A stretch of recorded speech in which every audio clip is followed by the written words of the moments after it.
살아가다 보면 누구나 한 번쯤은 원망을 가지고 사람을 저주하고 싶은 마음이 들기 마련인데요. 하지만 저주는 결국 저주를 행한 사람에게 돌아오고 만다고 합니다. 오늘은 동양의 수많은 저주 중에서 살아있는 생명체를 제물로 한 저주 탑3를 소개해드리도록 하겠습니다. 3위 고독. 고독은 고대 동양에서 주로 사용된 저주인데요. 그 과정이 매우 잔혹하고 잔인하기 때문에 연매, 묘고와 함께 동양의 주술 중 가장 사악한 것으로 취급된다고 합니다. 고대 중국에서부터 시작되었다는 이 고독은 억울하게 피해를 받은 사람들이 복수를 하기 위해 사용했다고 하는데요. 뱀, 지네, 그리마, 두꺼비 등 독이 있는 동물들을 모아 한 항아리에 집어넣은 뒤 입구를 틀어막으면 항아리 속의 동물들은 살기 위해서 서로를 공격하고 잡아먹기 시작한다고 합니다. 결국 마지막까지 살아남은 동물은 그 원망과 생존의 의지가 가장 강했으며 그만큼 독의 위력도 강해지는데요. 그 마지막 한 마리의 독을 채취하여 일반적으로는 음식물에 섞어 사람에게 해를 가하는 행위를 했다고 하죠. 독에 노출된 사람이 겪는 증상은 매우 다양하지만 일정 기간이 지나면 거의 사망한다고 합니다. 이때 음식물에 섞지 않고 술자나 무당이 독을 이용해 저주를 하기도 했는데요. 독을 불에 그을리면 심각한 병을 앓게 되고 물에 빠뜨리면 끔찍한 사고를 당하게 되며 망치나 발로 짓밟은 뒤 흙을 섞으면 그 자리에서 즉사했다고 합니다. 중국에서는 수나라 때 묘기, 연매와 함께 묶여서 모두 금지했는데요. 이를 무시하고 고독수를 행하는 자는 차명에 처하였고 한나라 때는 가족이나 동거인들까지 연좌하여 전부 교수형에 처해질 정도로 엄하게 다루어 수만 명이 처형당하는 끔찍한 일도 있었다고 합니다. 일본에서도 연매와 함께 최악의 주술로 간주하여 범죄로 취급하고 엄격하게 금지했다고 하고 한국 역시도 고독과 연매는 같은 죄로 동등한 처벌을 받으며 사면령의 대상도 되지 않았다고 하는데요. 그만큼 강한 저주를 가진 고독의 독을 치료할 수 있는 유일한 방법으로는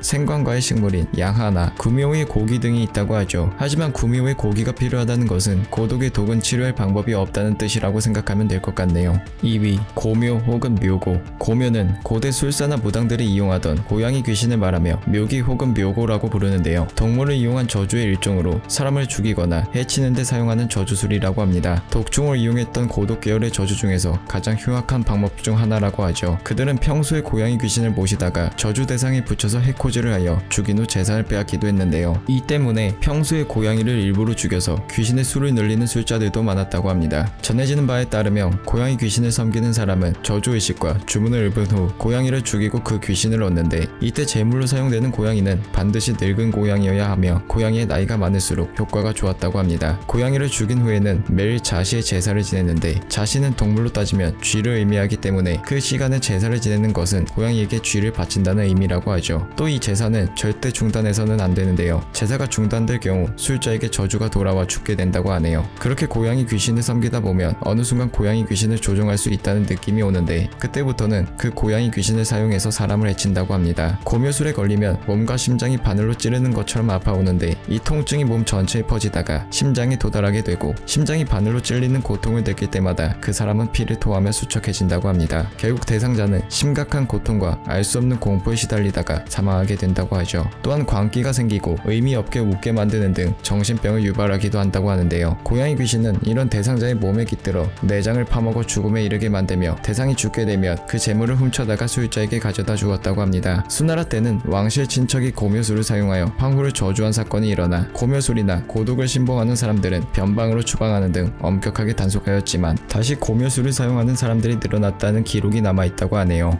1위 연매. 연매는 동양에서 전해지는 저주술의 일종으로 묘고와 함께 가장 사악한 것으로 알려져 있습니다. 그 이유는 바로 이 연매가 인간 중에서도 어린아이를 제물로 하고 있기 때문인데요. 일본에서도 최악의 주술로 간주하며 매우 두려워했다고 합니다. 한국에서는 이익이 쓴 성우사설에 이 연매에 대한 이야기가 나오는데요. 우리나라에는 연매의 괴이한 짓이 있는데 이는 나쁜 행동을 하는 자가 처음 만들어낸 것이다. 남의 집 어린아이를 도둑했다가 고의적으로 굶기면서 겨우 죽지 않을 정도로 먹인다. 때로 맛있는 음식을 조금씩 주어 먹이는 바 그 아이는 살이 쏙 빠지고 바짝 말라서 거의 죽게 될 정도에 이른다. 이러므로 먹을 것만 보면 빨리 끌어당겨서 먹으려고 한다. 이렇게 만든 다음에는 죽통에다가 좋은 반찬을 넣어놓고 아이를 꿰어서 죽통 속으로 들어가도록 한다. 아이는 그 좋은 반찬을 보고 배불리 먹을 생각으로 발버둥치면서 죽통을 뚫고 들어가려 한다. 이럴 때 날카로운 칼로 아이를 번개처럼 빨리 찌르러 죽인다. 그래서 아이의 정혼이 죽통 속에 뛰어든 후에는 죽통 주둥이를 꼭 막아 들어간 정혼이 밖으로 나오지 못하게 만든다. 그 후 죽통을 가지고 가지고 부잣집들을 찾아다니면서 좋은 음식으로 아이의 귀신을 유인하여 사람에게 병이 생기도록 한다. 오직 이 아이는 귀신이 침범함에 따라 모두 머리를 앓고 배도 앓는다. 그 모든 병자들이 낫게 해달라고 요구한 다음에는 아이의 귀신을 유인하여 앓는 머리와 배를 낫도록 만들어주는데 그 대가로 받은 돈과 곡식은 드디어 자신의 이득으로 만드는 내용입니다. 고양이를 사용한 묘고법이나 강아지를 사용한 견신술, 독이 있는 동물을 이용한 고독술에 동물 대신 어린아이를 제물로 끼워 넣은 것인데요. 그만큼 강력하고 잔인한 저주를 했다고 합니다. 보통은 저주보다는 귀신을 부리면서 재산을 불리는 것에 많이 이용되었다고 하죠. 속설로는 무당이 부리던 세텐이나 태자귀가 이 연매와 비슷한 형태로 만들어지기도 했다는 내용도 나오는데요. 우리가 병이나 낙태, 유산으로 인해 죽은 태아의 영혼으로 알고 있는 태자귀와는 엄연하게 다른 종류라고 합니다. 연매는 전복이 아닌 그저 술사나 무당이 주술로 병을 주거나 저주를 하는 능력만 있는 귀신인 반면에 세탄이나 태자귀는 일반적인 귀신이 아니라 신으로 모셔지는 위치라고 하죠. 세탄이나 태자귀를 만드는 방법으로는 아이를 데려와 좁고 어두운 곳에 가둬서 며칠 굶기다 아이가 배고픔에 울다가 거의 실신지경에 이르게 될 때 아이 앞에 먹을 것을 갖다 놓는다고 합니다. 이때 아이가 먹을 것을 향해 손을 내미는 순간 그 손이나 손가락을 잘라 신체로 삼고 아이의 넋을 손이나 손가락에 봉인한 뒤 남은 시체는 48조각으로 잘라 태웁니다. 그리고 신체는 작은 괴짝에 넣어 99일이 지나면 아이의 영혼을 조종할 수 있는데요. 조선시대의 기록서나 1976년경 신문에는 실제로 아이를 유괴하여 태자귀를 만들려고 했다는 기록이 있다고 합니다. 또 다른 방법으로는 아이를 가두어 굶긴 후 음식이 든 대나무통을 보여주어 아이의 온 정신이 대나무통에 쏠리게 한 뒤 아이가 대나무통을 응시할 때 목을 잘라 대나무통에 아이의 영혼이 깃들게 하는데 그 후에는 대나무통을 가지고 다니며 신점을 치게 했다고 전해지기도 하죠. 조선 왕조실록에서는 이 연매가 금지되었다는 이야기가 자주 등장하는데요. 고독과 더불어서 이 주술을 행하는 자들은 참명에 처했다고 합니다. 매우 강력하지만 방식도 과정도 매우 잔인한 저주들이 실제로 행해졌다는 사실은 그 충격 그 자체일 수밖에 없는데요. 여러분은 이 저주를 실행할 자신이 있으신가요? 여러분의 의견을 댓글로 남겨주시기 바랍니다.